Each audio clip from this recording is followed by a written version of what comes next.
Si est une triste nouvelle qui les a réunis, ce 29 septembre 2023, quelques jours après son décès, Frédéric et Charles Beigbeder ont enterré leur père Jean-Michel à Paris.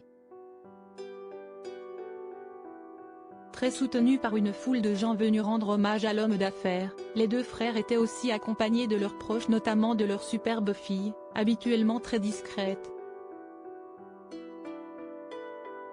Sombre journée, ce 29 septembre, pour le clan Beigbeder, après la mort à 85 ans de leur père Jean-Michel, réputé dans le monde des affaires. Frédéric Beigbeder et son frère aîné Charles, lui aussi homme d'affaires, se sont réunis dans Paris pour de tristes funérailles.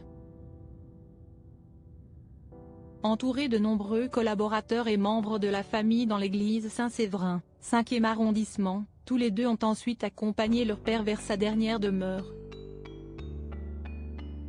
Heureusement, les deux hommes au parcours si différent étaient soutenus par leur clan le plus proche. Charles est en effet arrivé au bras de sa très discrète femme Karine et accompagné de ses magnifiques filles, Joséphine, 23 ans, Émilie, 22 ans, et Charlotte, 18 ans, aux cheveux aussi blonds que ceux de leur mère.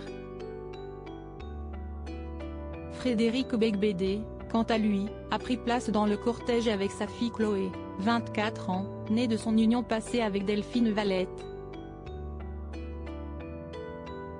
Une jeune femme plutôt discrète, si elle cesse de diriger, comme son père avant elle, vers le milieu du cinéma, il semblerait qu'elle préfère la place de réalisatrice, derrière la caméra, plutôt que celle d'actrice.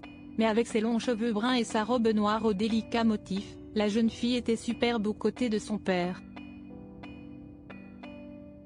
Et on imagine qu'elle a pu le soulager dans sa peine. Des relations difficiles. Lara, qui vit une belle histoire d'amour aux côtés de Frédéric Beigbeder depuis 2011, elle l'avait rencontré alors qu'elle n'avait que 20 ans, ne semblait en revanche pas présente. La jeune femme avait sans doute préféré garder leurs deux cadets, Ona, 8 ans, et Léonard, souvent surnommé Lenny dans ses livres, 6 ans, loin d'une cérémonie difficile à comprendre pour leur si jeune âge.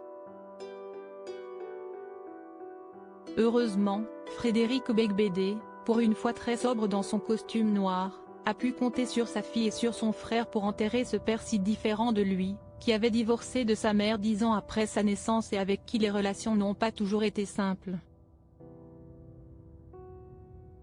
Il vit dans un autre monde, un monde médiatique que je n'aime pas. Moi, j'ai décidé très tôt de ne pas faire les dîners en ville, les cocktails. Quand vous sortez, vous parlez toujours trop. Dans mon métier, cela peut créer des dommages importants, lançait Jean-Michel Beigbeder en évoquant son fils cadet, à qui il reconnaissait cependant un certain talent d'écriture.